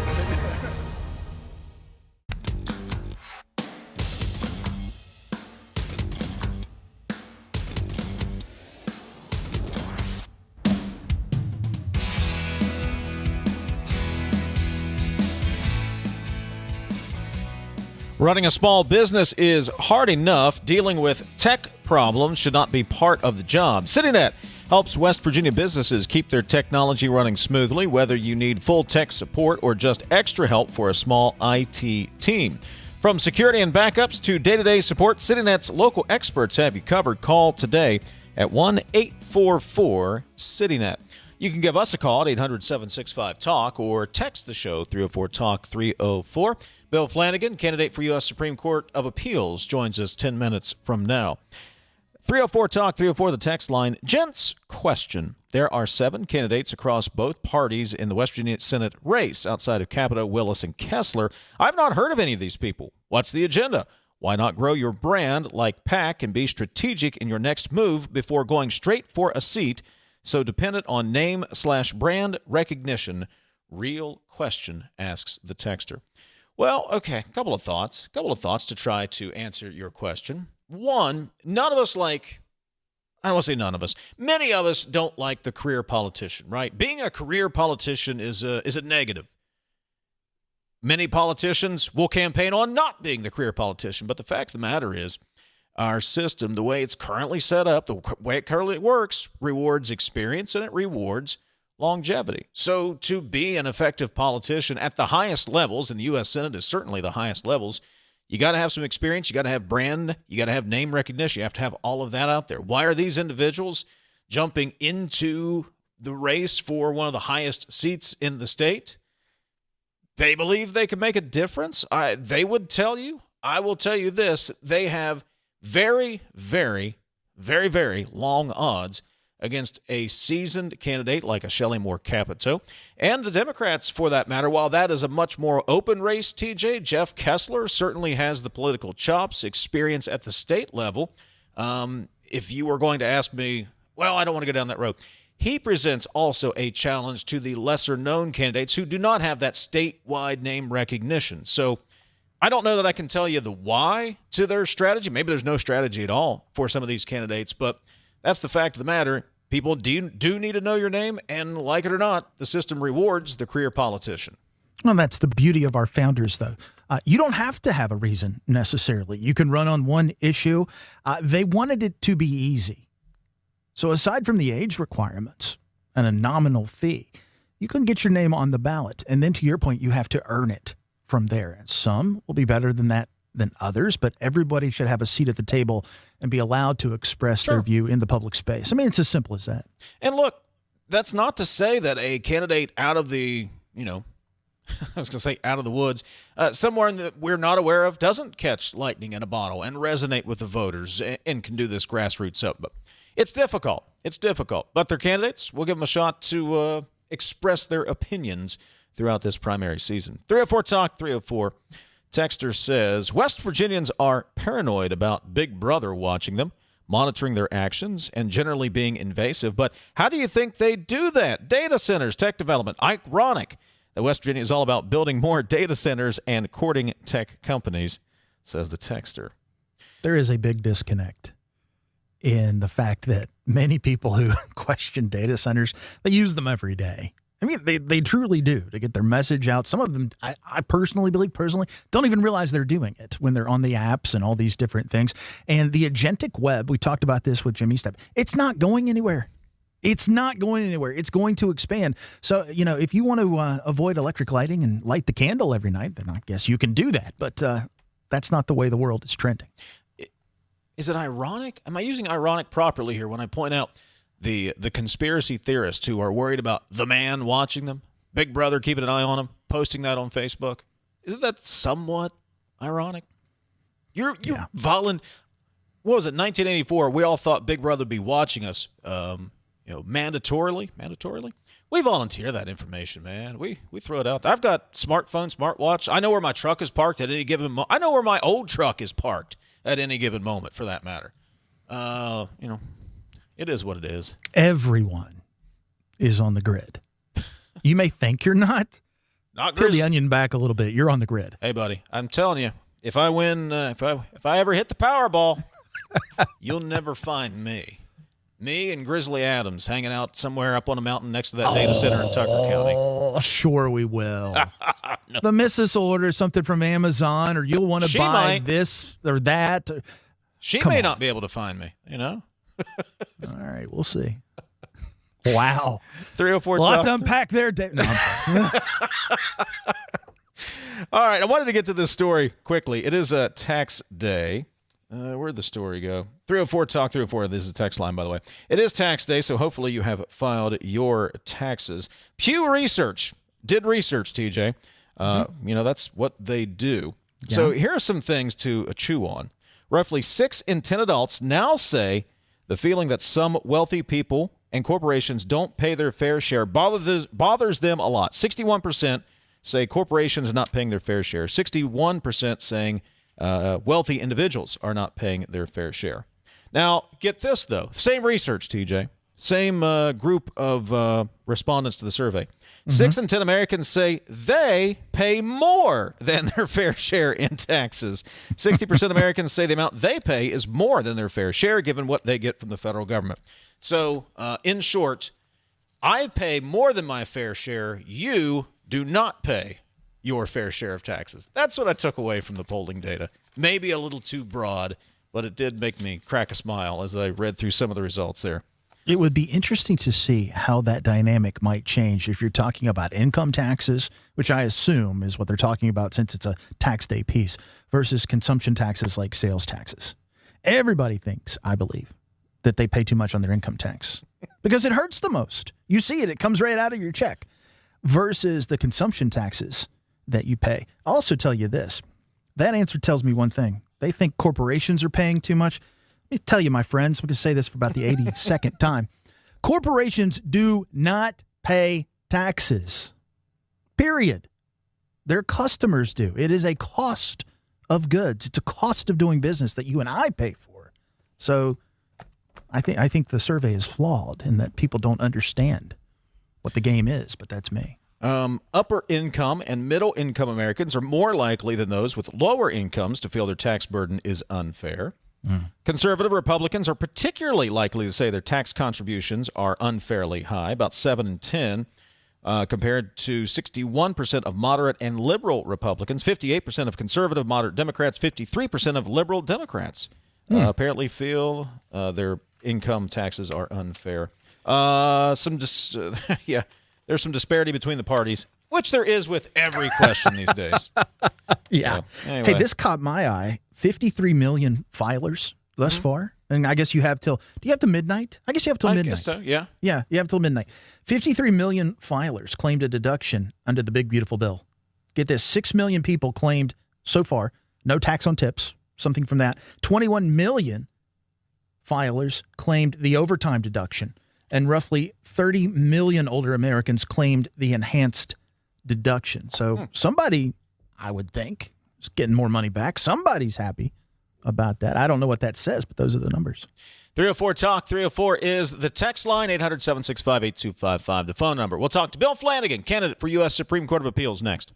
Coal-based generation remains the backbone of West Virginia's energy portfolio, ensuring reliability, security, and affordable electricity throughout the region. Our coal plants are engineered for performance, designed to run most efficiently at or near a 70% capacity factor. This level of operation is not arbitrary. It's based on sound engineering principles, scientific analysis, and has been formally adopted by the West Virginia Legislature as a reasonable target for optimal performance. When our coal fleet operates near that benchmark, it provides stable power to the grid, maintains cost efficiency, and supports thousands of good-paying jobs across our state. Coal generation also drives local tax revenue that sustains schools, infrastructure, and community services. Working in partnership with state leaders and the Trump administration, we're ensuring that our coal fleet remains modern, efficient, and ready to power West Virginia and beyond for decades to come. This message brought to you by the West Virginia Coal Association and Friends of Coal.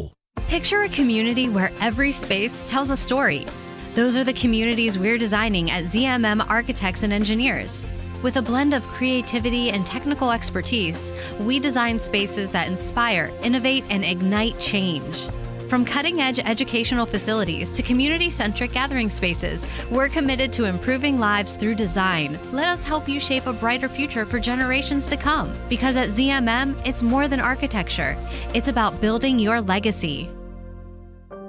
Looking for a career that truly matters? Healthcare offers stability, great benefits, and careers that are in demand right now.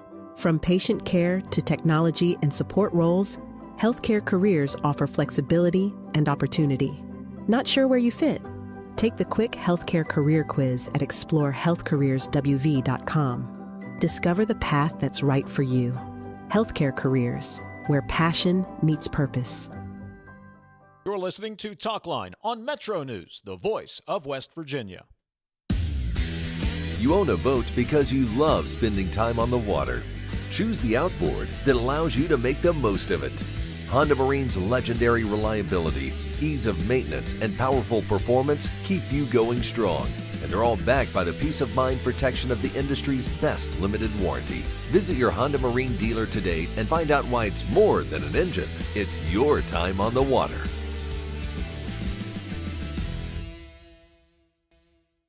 Leading the efforts to build a stronger West Virginia, the High Technology Foundation has a proven plan to strengthen and diversify our state's economy. The I-79 Technology Park's high-capacity infrastructure continues to attract advanced federal operations that are driving economic growth. This keeps our young, educated residents in the state and brings West Virginians home. The High Technology Foundation, building a stronger West Virginia. Learn more today at WVHTF.org.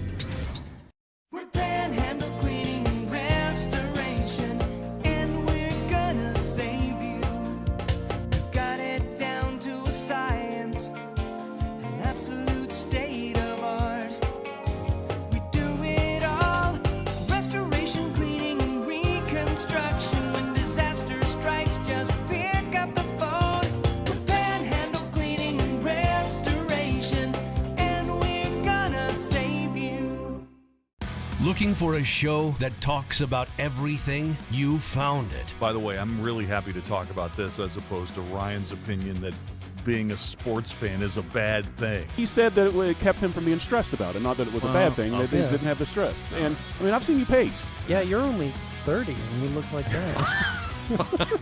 So true. So Join Dave Weekly and Coop weekdays for Hotline on Metro News Television.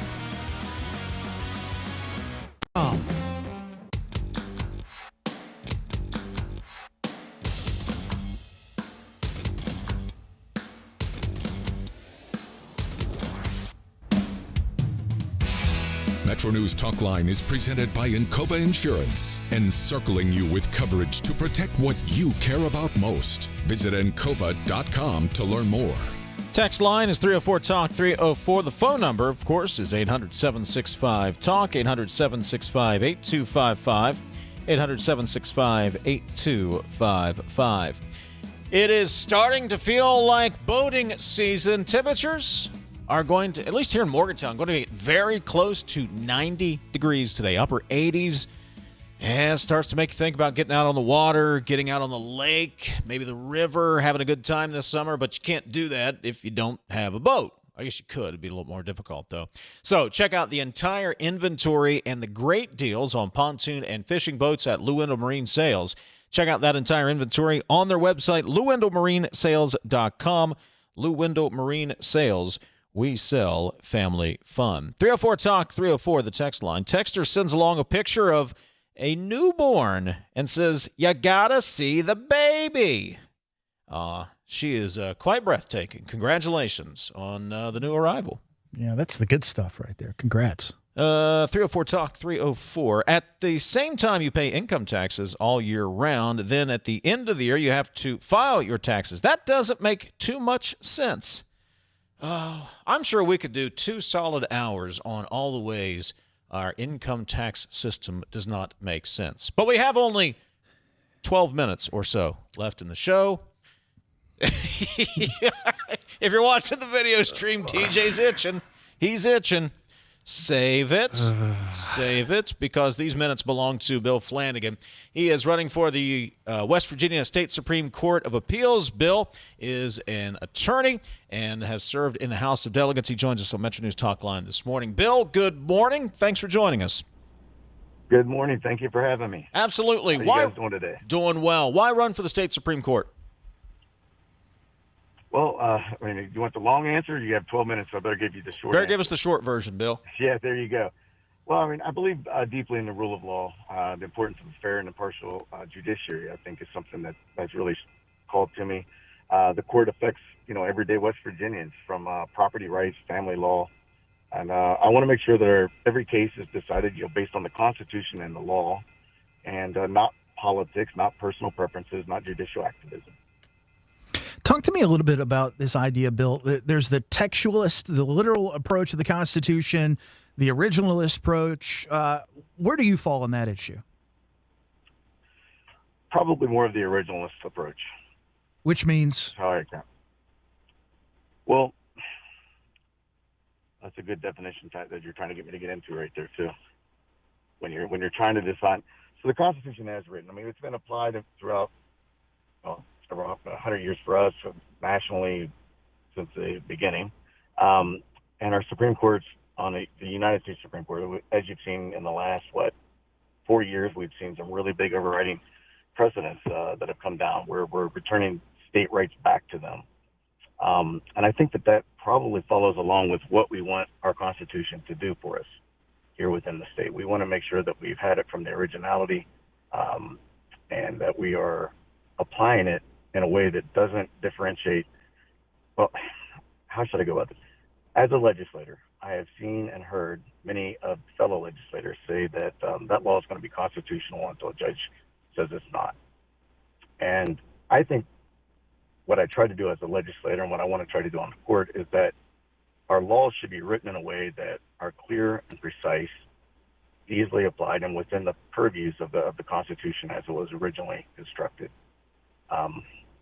I don't know if that gives you an answer to what you're asking for there, or if you want to go for more clarification. No, it does. I think that's completely fair. You want to align with what our framers intended, and you, as a legislator, would want to pass laws that align with that. So, no, I think you hit it spot on, Dave. Bill, along those lines, where is the line between interpreting the law, interpreting the Constitution, and justices and courts trying to write the law? Where is that line for you? Well, obviously each branch has its role, right? Like the legislature writes the law, and then the judiciary interprets it. I don't think we should be trying to legislate from the bench. So my role would be more to respect the separation of powers while ensuring that the laws that are passed complies with the Constitution. I know that sometimes there's ambiguities. There's certain legislative intent that needs to be looked at. I think that, having been debating and crafting and amending these laws a few times myself, I'd be able to have a really good idea of how we should apply them and how we should interpret it, and to make sure that we don't overstep each other's bounds. Bill, in West Virginia, we'd like to know the people that we can potentially vote for. Tell us a little bit about yourself, a little bit about your family life, and just clue us in on who you are. Okay, so I was born and raised in Harrison County, West Virginia. I went to Salem Tikio University, received my bachelor's in Japanese and a master's in Japanese studies as well. I was trying to interpret. That was my goal, was interpreting Japanese and English. The Asian market crashed, put me back into construction, which is kind of what put me through college. I had a construction business for a little while with my father. Head-on car collision, believe it or not, is actually what ended up putting me in law school. They told me I'd never pick up a gallon of milk again at that time. And my wife was like, well, you're not going to sit at home drawing disabilities, so go use your brain. I thought it would be a great idea to go teach. I wanted to be a teacher. I was going to teach Japanese to kids in West Virginia. They asked for a 4-year degree. Law school was only 3. So long story short, I went to the easier route, took law school, and I fell in love with the Constitution. I fell in love with the law and how it affects us, what it does for us, and how it can apply to each of us as citizens.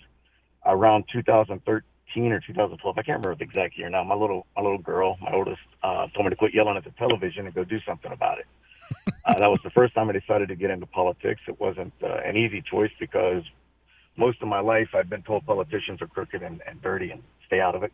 Matter of fact, when I told my father that I was going to run for office, he said, my goodness, being a lawyer wasn't bad enough. So there's never been not a lot of real love for politicians where I grew up. But it's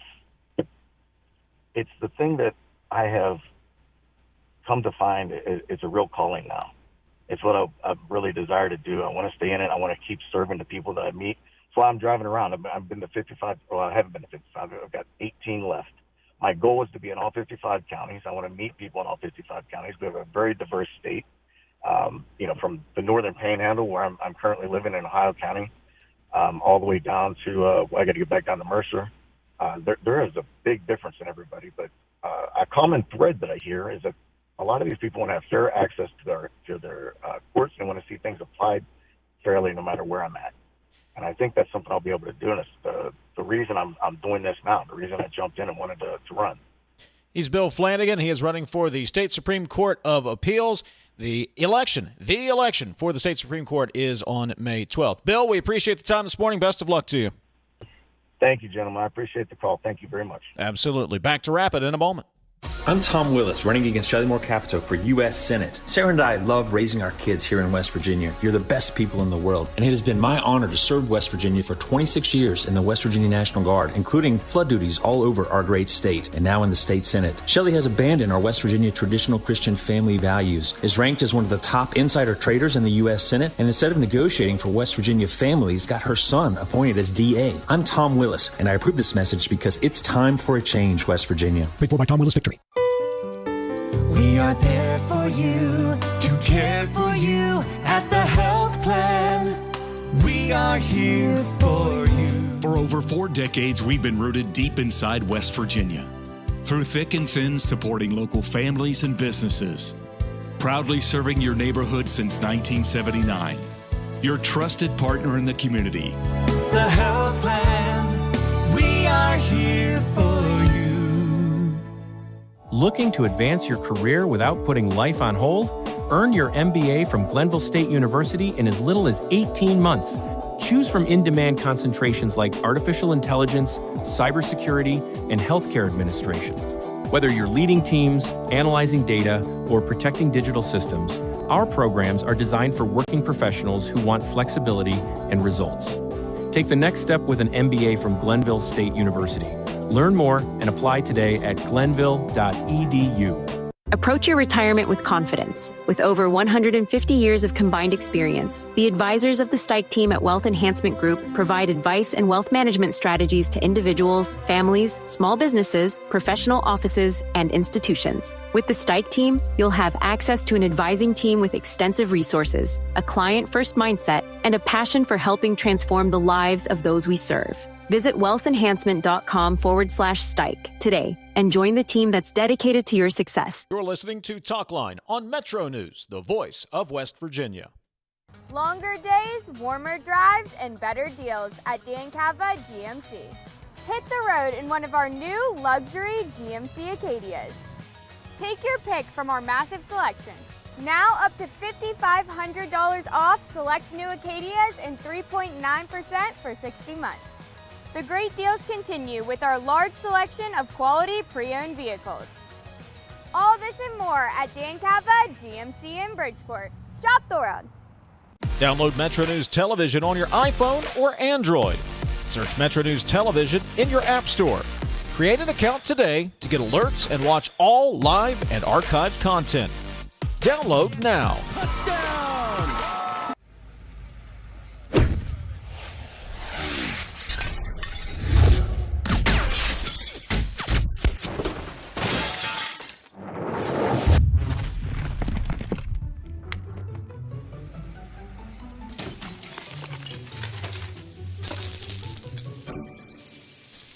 I'm Sean Kovich, Mountaineer Golf Coach. When disaster strikes your home, business, or golf game, call the restoration company the Mountaineers call. Panhandle Cleaning and Restoration. Patients who have allergies and sinusitis, they have worse quality of life on many levels. At the WVU Medicine Sinus and Allergy Center, we provide all the most recent technology in in-office procedures to help patients who cannot breathe through their nose. Patients come in, within half an hour they can leave. Whatever problem with the sinus and allergy you're having, we can help you get the right treatment. You own a boat because you love spending time on the water. Choose the outboard that allows you to make the most of it. Honda Marine's legendary reliability, ease of maintenance, and powerful performance keep you going strong.